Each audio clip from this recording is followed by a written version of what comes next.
2025 has been an interesting year. TikTok was banned, then 12 hours later, TikTok was unbanned. The Gulf of Mexico was renamed the Gulf of America. Shohei Ohtani was added to Fortnite, so was Sabrina Carpenter. Kendrick did the Super Bowl halftime performance. It rocked. Luka Doncic was traded to the Lakers, which did not rock for the people of Dallas. This is the worst moment in the history of my life. This is ridiculous. And I cannot blame them for that. I buzzed my hair. A Hunger Games book came out, and Star Wars announced like 30 bajillion projects that I'm sure people will complain about for the next 5 to 10 years. And going into April, people were saying movies are so dead, but now that April is finished, I think people are saying movies are so back, it's hard to keep track. So that'll be the question of the video. Are movies apparently back? And we'll look to April and the movies released in April to help figure that out. Roughly 21-ish movies came out in the month of April. I was able to watch about 17 of them. Now, disclaimer, some of those movies came out in January during Sundance, and I even saw a few of those last year at TIFF. And so for those, my memory is a bit foggy, so bear with me. Some of the big movies that came out in April that I missed that I won't be bringing up in this video are the following. G20, which is the Viola Davis Prime Video, she's the president, there's an action involved. I didn't hear anybody talk about this. Not sure if I'm missing out. Please let me know if I am. Sneaks, which I am morbidly curious about. A movie about talking shoes. I just have so many questions. What is shoe society like? What is their basic system of commerce? Is organized religion a thing? What is their branches of government? I need to know these things, so I think I need to watch Sneaks. The Friend, Neighborhood Watch, Not Just a Goof, those were a few other movies I just did not have time to get to. So for this video, I will rank the 17 movies released in April that I did see, quickly discuss its placement, and then give it a score. The video will mostly be spoiler-free, but of course, if I begin to encroach on any spoiler territory, I will be sure to sound off the spoiler siren, patent pending. But this is mostly supposed to be a high-level conversation and overview of April, just to get an idea of how the year is shaping out. Chicken jockey. Look, there is no need for me to go into incredible detail on the Minecraft movie. Sorry, a Minecraft movie. I'm still doing it, especially since I've done a whole video on it already. Movie was bad. People screamed chicken jockey and trash theaters. For some reason, the director endorsed that. It made a lot of money, not $1 billion, but kind of close to it. The end. It was the worst movie of April, and yet it's not the worst movie of the year. Looking at you, the Electric State. If we want to survive, we have to make it Until Dawn. Here's the thing. You have every right to be upset that Until Dawn is a terrible adaptation of a beloved game. It bears a little resemblance to the source material and effectively is using the title to score easy tickets from unknowing fans. But that's the sad reality of adaptations now. The accuracy of adapting the source material is a low priority. And if that makes you upset, I get it. But you should be more upset that in choosing to not adapt the story of the video game Until Dawn, which again, that is the reality of the situation, but instead it chooses to just be an uninspired horror movie. It's a horror movie trying to be several different horror movies, never its own thing. It doesn't even seem interested in its own cliche narrative, which it quickly abandons in favor of some gore and kills. Kills that are fun for the first couple times until they felt repetitive and I thought got old pretty quickly. Exploding bodies, a la Ready or Not, has been done several times. Let's move on. Same with the time loop trope. Maybe that's a hot take, but I think it's time we move on. No more sci-fi and horror and comedy time loop movies. We've seen them. We've done them. We can let it go. How do you know what he's gonna do? What could be better than one Robert De Niro? That's right, 2 Robert De Niros. How about a movie that's engaging and compelling and doesn't feel like you're reading a Wikipedia page? That, I think, would be better. Unfortunately, that's exactly how Alto Nights feels.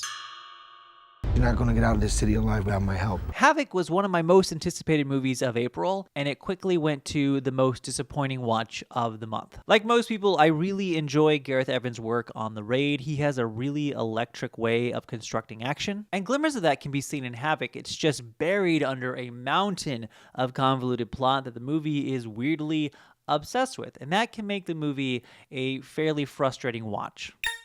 The killer is someone that we all know. Here's the thing, Hell of a Summer is another horror movie that is wearing its influence on its sleeve. But the main difference here is the intentionality behind it. Intentionality? I think that's a word. It's intentional. Hell of a Summer is an homage to the summer camp horror movie. I think it has a better sense of humor, and I found it overall a lot more palatable compared to something like Until Dawn. And Finn Wolfhard has a very interesting career ahead of him, especially behind the scenes. You have the wrong person. No, I have exactly the right person. I delayed my watch of The Amateur until about a week ago, not out of disinterest, mostly out of protest. I had seen that trailer an ungodly amount of times, and I guess that was my way of sticking it to the man. But when I finally got around to it, it was kind of exactly what I was expecting. The wife gets fridged hard, maybe the most fridged a wife has ever been in a movie. And then what follows is a plotting narrative with serviceable performances. But hey, to its credit, it kept my attention. This is a movie that's gonna go so hard as a hotel or airplane watch. I can't explain it, but I think you know what I mean.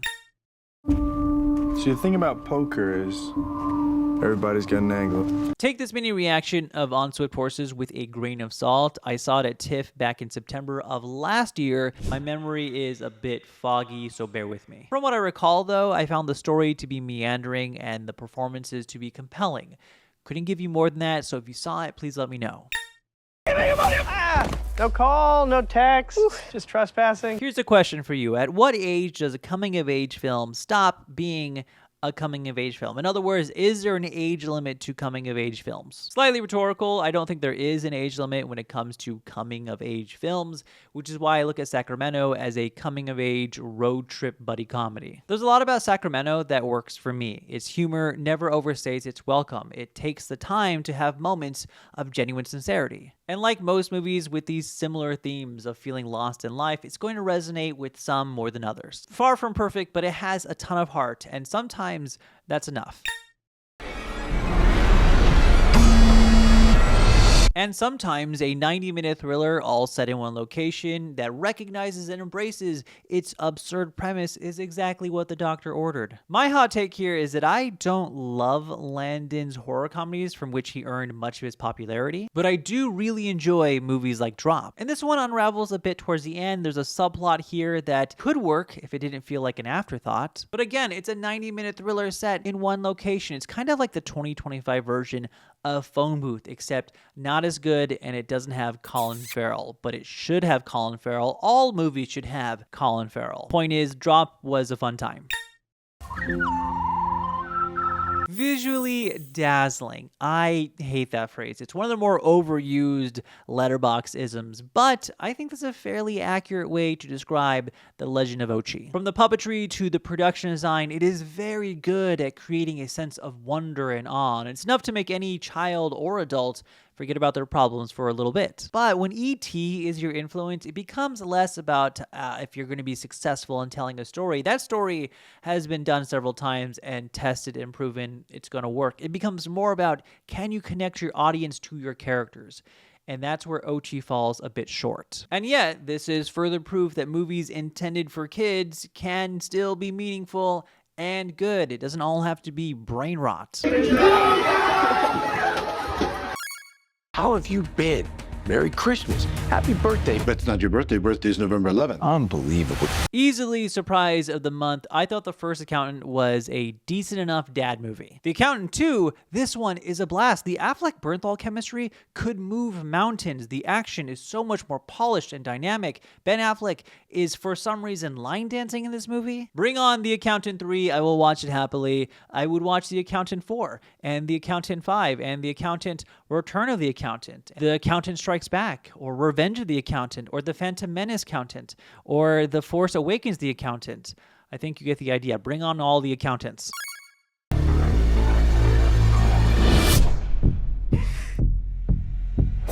Probably the best horror movie that most people won't get a chance to watch until it hits Shudder. It's already on Shudder. You can watch it now. Allegedly, this is the movie where someone threw up during the premiere at Sundance, and usually I wouldn't give a lot of weight to the stories. They tend to be a bit sensationalized for the sake of marketing. But you know what? For this movie, I think I get it. It's a brutal retelling of Cinderella, much more Brothers Grimm, not at all Disney. It's a body horror movie about beauty standards, and because it's an internationally made film, I feel like they really don't hold their punches. They don't hold back on some of the more gratuitous moments, but those moments serve a purpose more than to just shock you. But if any part of you is a fan of horror, especially body horror, then I think you'll get a kick out of this one. Have you picked the wedding date? We don't want a ceremony. No ceremony? This was another movie I saw back at Sundance. It's a remake of an Ang Lee film, which I have not seen, but this was a lot of fun, very enjoyable. It is doing a lot, tackling a lot of issues at once, so it can get messy kind of quick. But everyone I saw it with was having a great time. It just happened to come out on the same day as Sinners, and no one went to go see it. Truffaut once said, and I might be paraphrasing here, that every war movie ends up being a pro-war movie. Essentially, even the explicitly anti-war films have shades of being pro-war. Famously, Full Metal Jacket, which most people would agree paints war and the military in a very negative light, inspired swaths of young men to join the military. Warfare is a movie that is very obviously anti-war. Yet, a lot can be said about the movie's unwillingness to dive deeper into why these young men were in this position in the first place. On the other hand, it's a very honest look into a veteran's memory, the horrific experience Ray Mendoza and his brothers endured. It's a visceral film. The sound design and editing are impeccable. It's a complicated film, and ultimately, despite some of its shortcomings, I find it incredibly powerful. We think it's wonderful that you're white. 2025 has been lacking in the realm of rom-coms. Actually, you could argue that the 2020s in general have been lacking in the realm of rom-coms, with a few excellent exceptions, obviously. One of those exceptions is A Nice Indian Boy, which had a very small release. I think now it's probably on VOD. This is a movie that's going to hit Netflix and do bonkers numbers because it is that good. Excellent cast with excellent chemistry. Watching a good rom-com nowadays is a bit frustrating because when you watch it, you think, wow, that was so good. It looks so easy for them. And then you realize it clearly isn't easy because we get so many bad ones. Like, so many. It's alright, it just makes you appreciate movies like A Nice Indian Boy a lot more. I'm done. You're done when we say you're done. I have a lot of thoughts on Freaky Tales. I wrote a blurb review on Letterboxd about it, so I won't go too in detail right now. But essentially, the question I was posing is, when is something considered a loving homage versus being a derivative, cheap imitation? Freaky Tales is a sci-fi action anthology that is clearly and happily standing on the shoulders of artists like Tarantino and Walter Hill and John Carpenter. And I've seen people say, well, why watch Freaky Tales and instead watch what it's stealing from? And I see where those people are coming from. I just don't completely agree. But Freaky Tales is my kind of movie through and through. It's a movie that loves movies. I love movies that are dedicated to cities. This is a movie dedicated to Oakland. It's a movie that uses mixed media. Some of it is animated. It's a movie that has Jay Ellis wielding a katana to From Whom the Bell Tolls by Metallica. It's a movie I find impossible not to love, and so I choose to love it. You twins?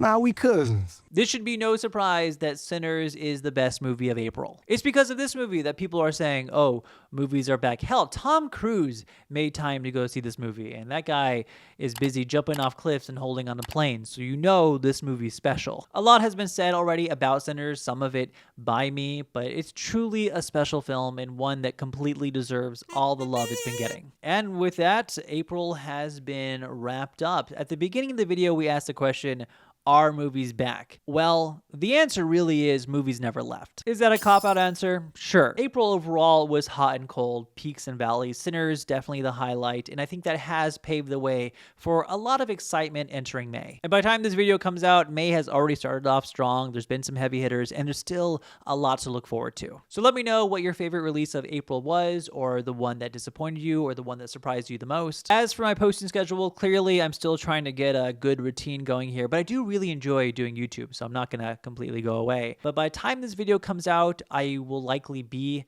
in Cannes, France to celebrate and participate in the Cannes Film Festival. I hope to have a video recap about what I saw when I get back. Also, I know I've been teasing a video on ranking all of the video game adaptation movies. I still plan on doing that. Here's the problem. I keep finding more movies based on video games. And I'm not holding it to myself to beat every single game these movies are based on. However, to really do my homework, I feel like I should play a majority of them in some form or fashion. I have like a running list on Letterboxd of like 50-ish video game movies that all meet a certain criteria, and I'm trying to check those off. And every time I get close to finishing it, I stumble upon a new movie that meets eligibility requirement. I found out recently there's a Double Dragon film What? Like the other day, I have never played Phoenix Wright Ace Attorney, and so I loaded that up and played for like an hour, and so now I have a better idea of like how the movie should maybe play out. Oh yeah, by the way, there is a Ace Attorney movie. Anyways, it is taking some time, but I hope it'll be worth it. At this rate, it better be worth it because my Letterboxd profile says that Uwe Boll is my most watched director, and that all can't be for nothing. But that's it. Thank you for watching. Drop a sub, a follow, a like, and have a wonderful day, night, weekend. I'll see you guys next time.